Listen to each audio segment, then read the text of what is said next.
ಮೀನರಾಶಿಯವರ ಈ ತಿಂಗಳು ಹೇಗಿದೆ ನೋಡುವ. ಮೀನರಾಶಿಯವರಿಗೆ ಮೀನರಾಶಿನೇ ಬಂದಿದೆ. ನಿಮ್ಮ ಐಡಿಯಾ ತುಂಬ ಇಂಪಾರ್ಟೆಂಟ್ ಅಂತ ಆಗುತ್ತೆ.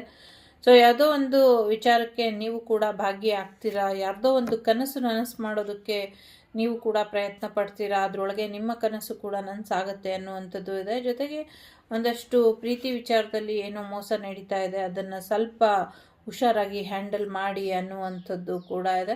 ಜೊತೆಗೆ ನಂಬಿಕೆಯನ್ನು ತುಂಬ ಇಂಪಾರ್ಟೆಂಟ್. ನಂಬಿ ಮುನ್ನಡೆಯಿರಿ, ಇದರಿಂದ ಎಲ್ಲರಿಗೂ ಹೆಚ್ಚಿನ ಅನುಕೂಲಗಳು ಆಗುತ್ತೆ ಅನ್ನುವಂಥದ್ದು ಕೂಡ ಇದೆ. ಮ್ಯಾರೇಜ್ ಬರುವಂಥದ್ದು, ಹೊಸ ಫ್ರೆಂಡ್ಶಿಪ್ ಬರುವಂಥದ್ದು, ಹೊಸ ರಿಲೇಷನ್ಶಿಪ್ ಬರುವಂಥದ್ದು, ಹೊಸ ಪಾರ್ಟ್ನರ್ಶಿಪ್ ಬರುವಂಥದ್ದು, ಏನೋ ಒಂದು ಬಿಸ್ನೆಸ್ ಶುರು ಮಾಡುವಂಥ ಸಾಧ್ಯತೆ ಇದೆ. ನೀವು ಎಕ್ಸ್ಪೆಕ್ಟೇ ಮಾಡಿರಲ್ಲ ಅಂಥದ್ದೊಂದು ಸರ್ಪ್ರೈಸಿಂಗ್ ಕಾಲ್ ಬರುವಂಥ ಸಾಧ್ಯತೆ ಇದೆ.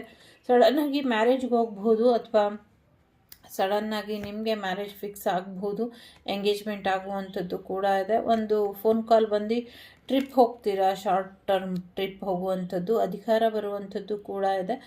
ಜೊತೆಗೆ ನಿಮ್ಗೇನು ಸರಿ ಅನಿಸುತ್ತೋ ಅದನ್ನು ಮಾಡ್ತಾನೆ ಹೋಗಿ, ಹೀಗೆ ಕ್ರಿಯೇಟಿವ್ ಆಗಿ ಇರಿ ಅನ್ನುವಂಥದ್ದು ಕೂಡ ಇದೆ. ಜೊತೆಗೆ ಒಂದಷ್ಟು ವಿಚಾರಗಳು ನಿಮ್ಮನ್ನು ಕನ್ಫ್ಯೂಸ್ ಮಾಡ್ತಾ ಇದೆ. ಆ ಕನ್ಫ್ಯೂಸ್ ಮಾಡೋದ್ರಿಂದ ಹೊರಗೆ ಬನ್ನಿ, ಒಂದು ಕ್ಲಾರಿಟಿನ ತಗೊಳ್ಳಿ ಅನ್ನುವಂಥದ್ದು ಕೂಡ ಇದೆ. ಆರೋಗ್ಯದಲ್ಲಿ ಚೇತರಿಕೆನ ಬರುತ್ತೆ. ಸಮಯನ ವ್ಯರ್ಥ ಮಾಡಬೇಡಿ ಅನ್ನುವಂಥದ್ದು ಇದೆ. ಸಾಕಷ್ಟು ಅರ್ಥ ಮಾಡ್ಕೊಳ್ತೀರಾ. ಒಬ್ಬ ಜವಾಬ್ದಾರಿಯುತ ವ್ಯಕ್ತಿ ಹೇಗೆ ನಿರ್ಧಾರ ತಗೊಳ್ಬೇಕು, ಇದ್ರ ಕಡೆ ಹೆಚ್ಚಿನ ಗಮನನ ಕೊಡಿ. ಪಾಪು ಕೂಡ ಬರ್ತಾ ಇದೆ.